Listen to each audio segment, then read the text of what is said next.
Welcome back to my Vlogmas series. Today I'm going to be talking about what is in my market packing list. I have a market coming up in 2 days and I need to pack for it tomorrow. And I thought it might be helpful for me to go through pretty much every item that's on my spreadsheet of what to pack for a market and sort of talk through the thought process and what are good options for that thing that is on my list and why I bring what I bring. If you don't already know me, my name is Steph. My company is Bushel and I make things that smell nice. Candles, soap, shower steamers, lip balm, perfume, all the things. And I am doing Vlogmas this year to give you a little bit more of a peek into my daily life, both business and personal. I'm just going to dive right in because I feel like I actually have a lot of things on this list and I don't want this video to be too long. The first category I have is for an outdoor event. It is currently December in Wisconsin, so this will not be an outdoor event, but I do want to just list, if you're watching this at some point in the future and you're thinking about doing an outdoor event, the things that are included in that category are my 10 by 10 canopy tent. I actually have a light pink tent, which I was very thrilled to find. I think it was from Wayfair, possibly. If I can find a link, I will put it in the description, but I'm not sure that I can find it. Some markets or farmers markets, craft fairs require you to have a white tent. So perhaps look ahead to the fairs you want to do and see if that's an issue. But if not, I highly recommend, if a pink tent is on brand for you, not only is it eye-catching, but when the sides are down, it comes with walls. And when the walls are up and the light is shining in it, it just creates like a very rosy glow inside the space and it's kind of lovely. It's just like a fun extra touch that differentiates you and makes you a little bit memorable, and I was very excited to find it. I also have tent weights. Some markets actually require you to have tent weights. It is kind of a liability to have a tent without any weights if you're outdoors. So I could see why an organizer would require weights. I just got mine also from Amazon. Some tents I think actually come with like empty sandbag pouches. So you could also do sandbags. I find these circular weights to be really nice, and because I think they're like 5 pounds each, you can sort of move them based on where they work, which leg they work on, and I really like those. Now for my base display, the first thing on the checklist is my 6-foot folding table. What you use for a table or a base of your display will depend on what you do as a business owner. Like maybe your products display better on a hanging rack.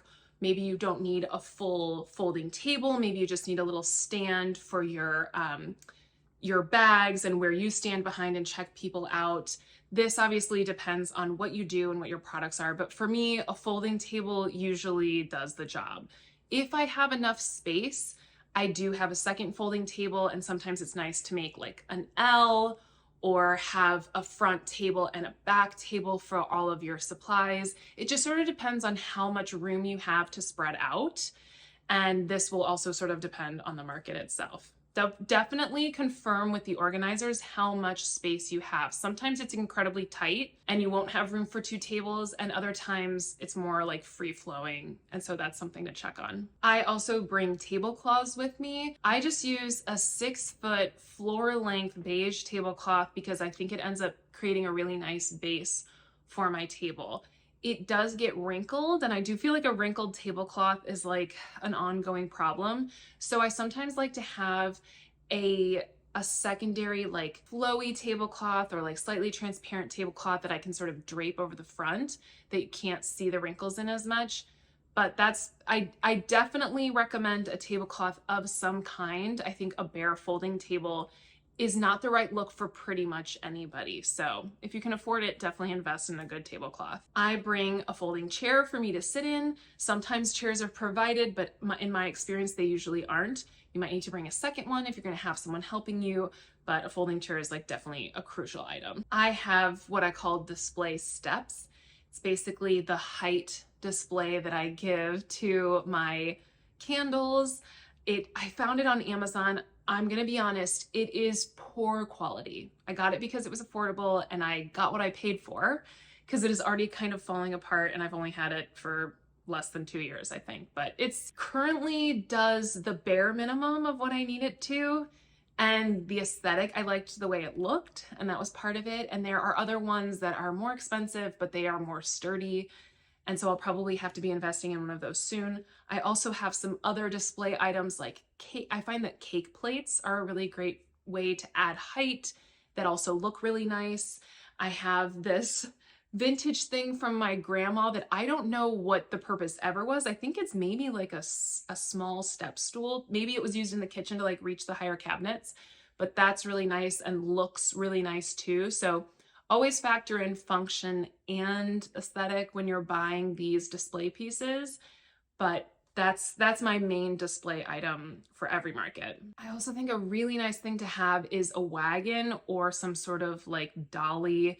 They make a really good collapsible ones that I also got from Amazon, and mine is pretty small, so it folds up really compact. I can slide it in my car really easily, and it makes the back and forth of loading and unloading so much easier and so much faster. So I highly recommend something along those lines. I have something I call a table bar. I got it from a store called Terrain, but I'm sure you can find this other places. It essentially clamps, it has like two sides that clamp onto a table and then a bar that lies across the top of them. And I use that sometimes to hang my banner with my logo on it, especially if I'm doing a setup where I have a folding table in front and a folding table behind, and I'm not in a tent. It's a really great place to hang a banner behind you. And it, again, is like small and compact. I'm sure there's maybe a better option, because I will say the sides of my folding table, it's really meant for a table that doesn't have like a lip, because it's not the most sturdy thing. You definitely can't bump it or it will knock over, but it has saved me many times, and I think it just looks really nice. I also just have a few other decorative odds and ends. I have baskets that I sometimes display my soap in. I have a dough bowl that I put lip balms in. I think it's nice to gather your items in small collections, again, depending on what you make. But if you make the sort of things I do, it's nice to have different vignettes of what you do and make it feel, I just think making it feel like a boutique display. For me, an eclectic display amplifies the style I'm going for. You might want something a little bit more sleek and minimal, but I still think there's ways to do that adds interest to the eye. As far as signage goes, I find that usually you need one main list of your prices, and whether or not you maybe print out multiples of that and put it multiple places, but in terms of what you're designing, you need a main list of every item and the cost. And then I also like to have smaller of individual prices that can be placed next to the item.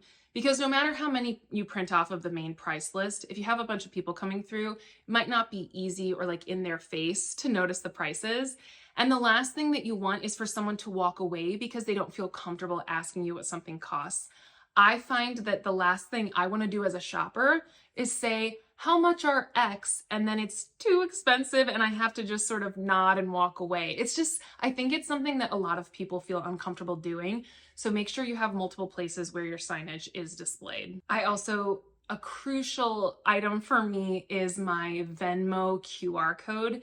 If you are someone who accepts Venmo, printing off this QR code and having it, I think I have like a 5x7 sign, but having that on display is so helpful. A lot of people, I rarely run into people anymore who don't know how to operate their Venmo if they have it. Even I feel like people that you might assume would struggle with technology have like sort of figured out that they can scan the code and pay you. And you don't have to spell out your handle. It's much more foolproof in terms of making sure that you get your money. And that I would highly recommend to anyone who's going to accept Venmo as an option. I also have under my signage category to bring a notebook for email signups. I talked about that a little bit in my what to do before a market, and having that notebook on hand. And what I do find is important is write down a dummy email on the top slot, just so that people know, like, without having to spend too much time. They just glance at it and it's like, oh, we're writing down emails. Nobody wants to be the first person to write down an email. So do that first. Have one, that's not a real email address. If you're doing any sort of giveaway for email signups, which I've done before, make sure you have a very clear sign that states what the giveaway is and how they have to enter. That again is something that you don't have to say to people each time. And then also under the signage category is where I have my little decor items. And this varies depending on what time of year we're in. Sometimes I bring fresh flowers, sometimes I bring dried flowers, sometimes I have some like faux greenery or garlands. At holiday time, I have wintry little knickknacks that just add to the ambiance. And so that's just like a bucket item list. And I kind of just pick and choose as I'm packing up what I think is going to work, and then I figure it out when I get there. Then I have a whole section for what product am I bringing and how much of each one. Sometimes I think it helps for me to list this out so I can get an idea of how many items I'm going to be potentially selling. You need to consider what the estimated attendance is. You also want to consider what's the price point. For this event that I have coming up, this will be my third time doing it. So I do have the luxury of having seen the attendees that come to this event normally and seeing what they buy from me. And for example, I have a larger ceramic candle. It's 12 ounces and it's $35, which I know is expensive for some people. And I hardly ever sell any of those, and they're very heavy. A ceramic container full of wax is a very heavy item to schlep back and forth. So I probably won't be bringing very many of those, if any at all.